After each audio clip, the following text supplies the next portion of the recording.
Assalamualaikum warahmatullahi wabarakatuh. Perkenalkan, nama saya Muhammad Tantowi Ardiansyah dengan NIM 2250801111020 dengan prodi Manajemen Sumber Daya Perairan kelas M03. Di sini saya akan mempresentasikan mengenai DNA dan RNA sebagai tugas UTS mata kuliah pengantar bioteknologi.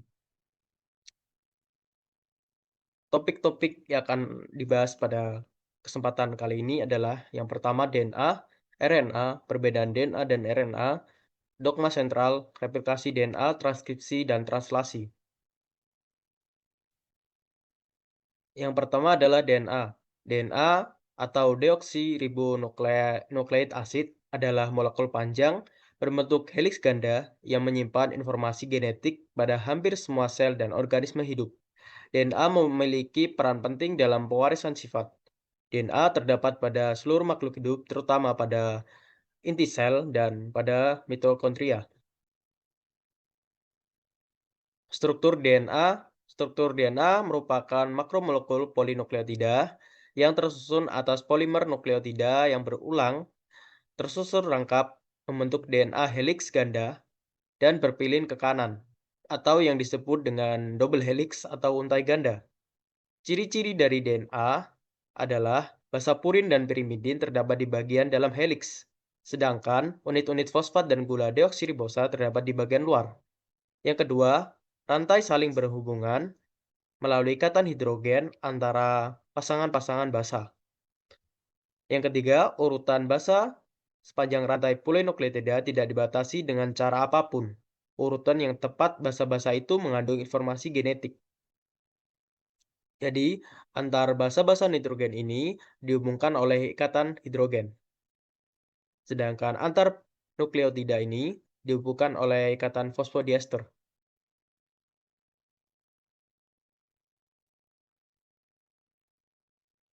Nukleotida merupakan unit dasar penyusun DNA dan RNA.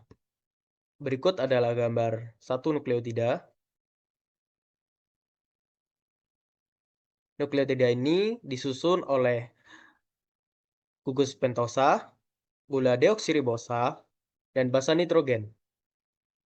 Nukleotida sendiri diperoleh dari makanan dan sintesis di hati dari protein. Ikatan antara satu nukleotida dengan yang lain membentuk satu rantai panjang yang dinamakan rantai polinukleotida. Sedangkan untuk nukleosida adalah unit struktural dasar yang menyusun nukleotida, yang terdiri dari dua komponen yaitu gula pentosa dan basa nitrogen. Jadi, bedanya nukleosida dan nukleotida, pada nukleosida ini tidak terdapat gugus fosfat. Jadi, nukleosida ini yang menyusun nukleotida. Gula pentosa yang terdapat pada nukleosida adalah deoksiribosa pada DNA, sedangkan pada RNA adalah ribosa. Ikatan antara basa nitrogen dan gula pentosa atau gula deoksiribosa ini adalah ikatan glikosidik. Selanjutnya adalah ikatan fosfodiester. Jadi, ikatan fosfodiester ini adalah ikatan kimia yang menghubungkan nukleotida dalam rantai DNA atau RNA. Ikatan fosfodiester dapat membentuk rantai panjang yang linear dengan polaritas spesifik. Jadi, ikatan fosfodiester ini menghubungkan antar nukleotida dalam DNA atau RNA.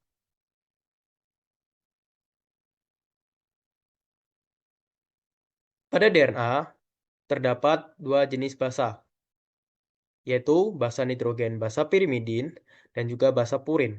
Basa pirimidin ini terdiri atas timin dan juga sitosin, sedangkan untuk adenin terdiri atas sedangkan untuk purin terdiri atas adenin dan juga guanin. Pada ikatan basa nitrogen, adenin selalu berpasangan dengan timin, sedangkan guanin akan berpasangan dengan sitosin. Basa purin ini merupakan dua cincin yang berikatan atau bisiklik, sedangkan pirimidin merupakan satu cincin atau monosiklik. Bisa dilihat pada gambar struktur kimianya, yang pirimidin ada satu cincin, sedangkan untuk purin ada dua cincin. Selanjutnya adalah macam-macam DNA. Macam-macam DNA berdasarkan bentuknya dibagi menjadi tiga.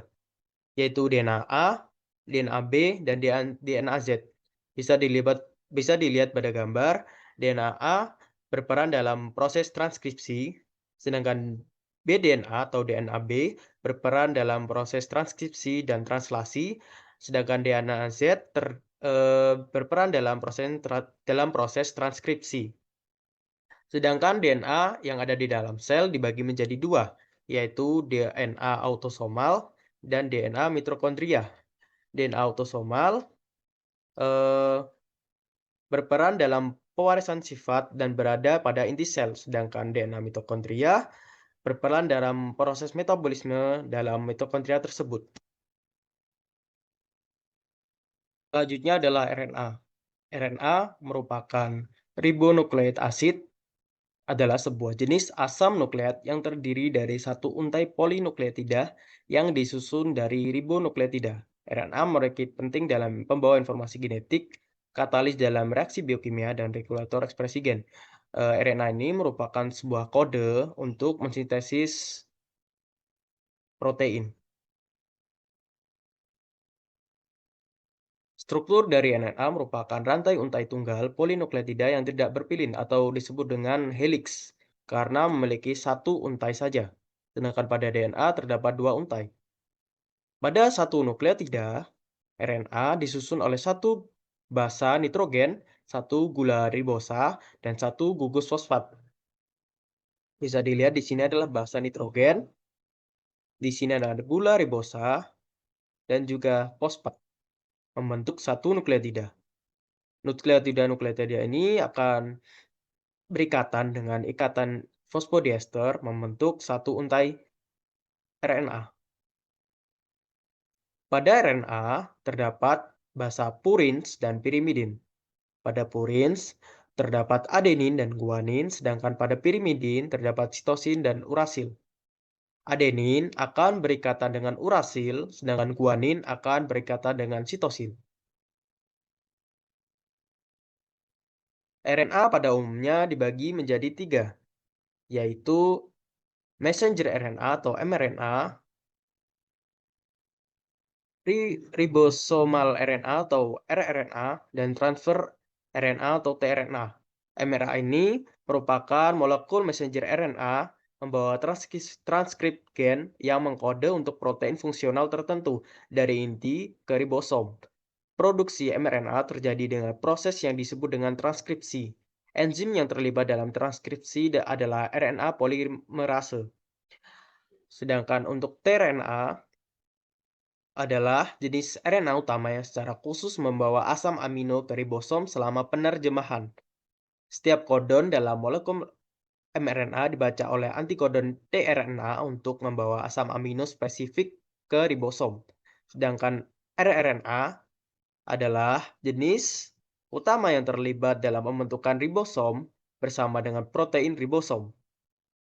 Ribosom adalah organel yang mensintesis protein dalam sel, menerjemahkan urutan pengkodaan pada molekul mRNA menjadi rantai polipeptida.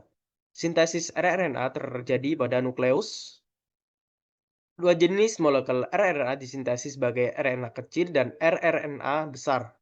Kedua molekul ini bergabung dengan protein ribosom untuk membentuk subunit kecil dan subunit besar. Perbedaan DNA dan RNA. Pada rantai DNA merupakan polinukleotida ganda atau double helix panjang, disebut juga pita spiral ganda. Sedangkan pada RNA rantainya adalah rantai polinukleotida tunggal atau helix pendek atau bisa disebut dengan pita tunggal. Letak pada DNA adalah di nukleus, mitokondria, kloroplas. Sedangkan untuk RNA letaknya ada di nukleus, sitoplasma, mitokondria, ribosom. Gula pada DNA merupakan gula pentosa deoksiribosa, sedangkan pada RNA adalah ribosa. Perbedaan antara DNA dan RNA pada basa nitrogennya, pada basanya adalah timin, sedangkan pada basa nitrogen pada RNA adalah urasil. Kadar pada DNA tetap, sedangkan kadar pada RNA berubah-ubah. Fungsi dari DNA ini sebagai hereditas dan sintesis protein, sedangkan RNA fungsinya adalah sebagai sintesis protein saja.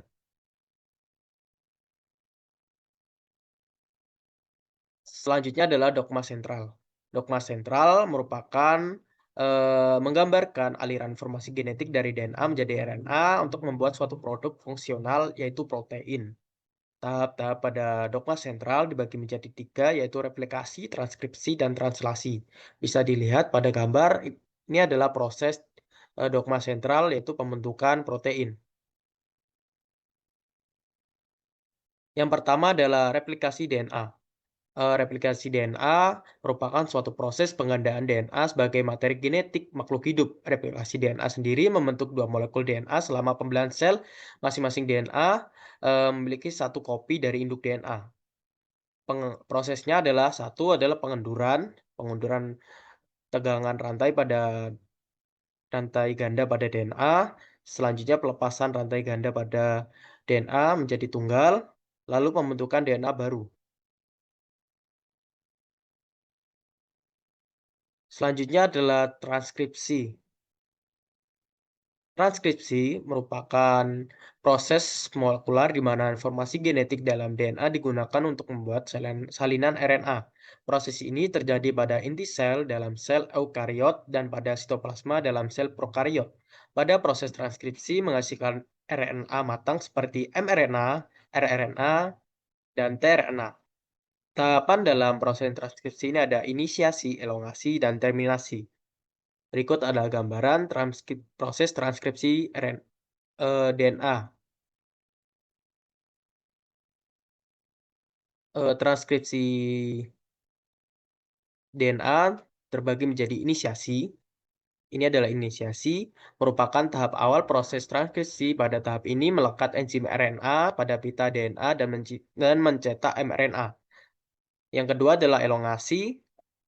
Enzim RNA polimerasi akan terus membentuk mRNA hingga terbentuk pita mRNA dan akan terus memanjang. Jadi pada tahap ini terjadi pemanjangan pita mRNA.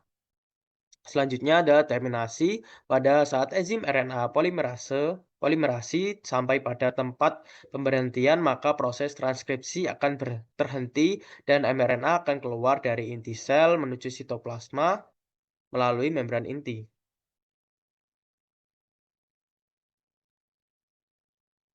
Selanjutnya adalah translasi. Translasi merupakan proses di mana RNA mengode protein tertentu.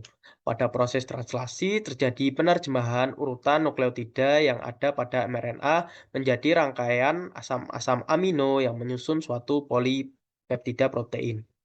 Berikut adalah gambar proses tentang transkripsi menjadi translasi. Dari DNA ditranskripsi menjadi RNA dan ditranslasi menjadi protein.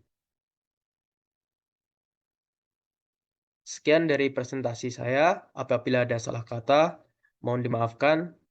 Wassalamualaikum warahmatullahi wabarakatuh.